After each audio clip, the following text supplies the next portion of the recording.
A couple of reflections on Cheltenham, if I may, and we'll come to your two winners in a second. But first, Constitution Hill. I imagine you've had a chance to watch the race back now. I have. It looked as though Brighter Days Ahead sort of flicked the hurdle back into his path. Is that what you made of it? I think it looked as if something like that was going on. I don't think it was tactical, but no, he's got to be. We're going to rather like that filly there. He's going to have to just go back to school for a moment. But that's not a problem. We'll do that and think about what we do next. He'll run again. Where we would go, I'm not quite sure, but I would have thought Punchestown was most likely, and then maybe have a rematch with State Man. That'd be great to see, wouldn't it? I have to say, a nice trip to Punchestown. I know it was mooted a few years ago, but yeah, that does look the most likely option. It was the most obvious thing to do. I mean, the one thing you have to be careful of, in May, the ground is the worry, but I'm sure they'll do a good job there. So I would have thought, all going well, that would be the plan. And just with Jonbon, I thought he ran the most mighty race. Given how far back he was coming down the hill to eventually finish second, it must be pretty hard to look back on that and think what might have been. Well, it was. It wasn't so much the mistake itself going down the back as the start. It's what had really got us into the wrong position from the word go, and that was, frustrating, to be honest with you. But there we go. He got behind early on, and then he just loves to be up there attacking, and he just couldn't get where he was, and he's fine.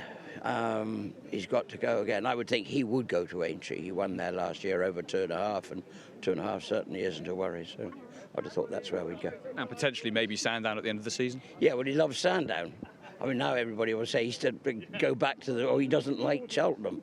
It's got nothing to do with it. He's perfectly happy around Cheltenham. Just doesn't get any luck around Cheltenham.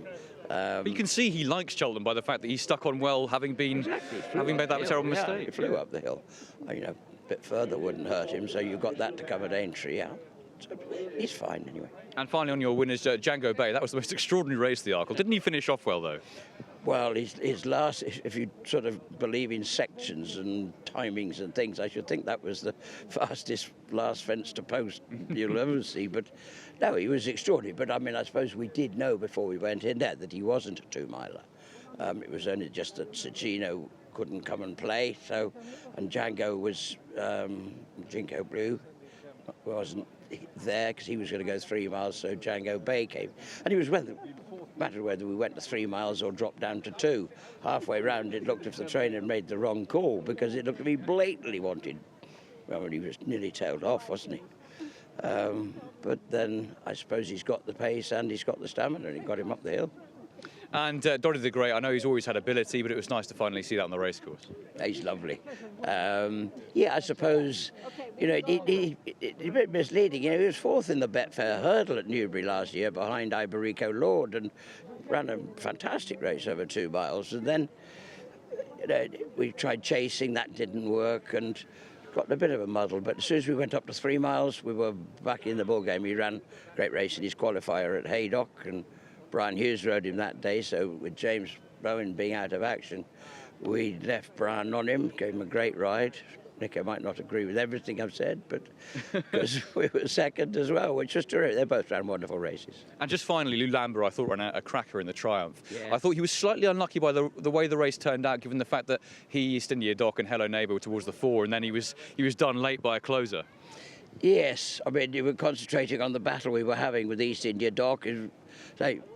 We won the battle and lost the war, and because the other horse was coming on the other side, so he had no chance to respond to him.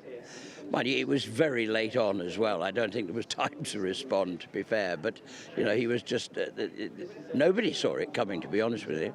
There you go. It's sad. I thought he did everything right, really. Whether he goes again or not, I'm not too sure. I'd be quite tempted to. He's going to be a lovely horse for the future, so it's annoying to be beaten like that, but we've got to accept it, there's no doubt, and let's look forward to his life's in front of him. It's a game of unpredictabilities. We've seen that a lot this week, but well done on your winners, and best of luck going forward for the rest of the season. Thanks, Nicky. Thanks very much. Thanks so much. Thank you. Appreciate your time.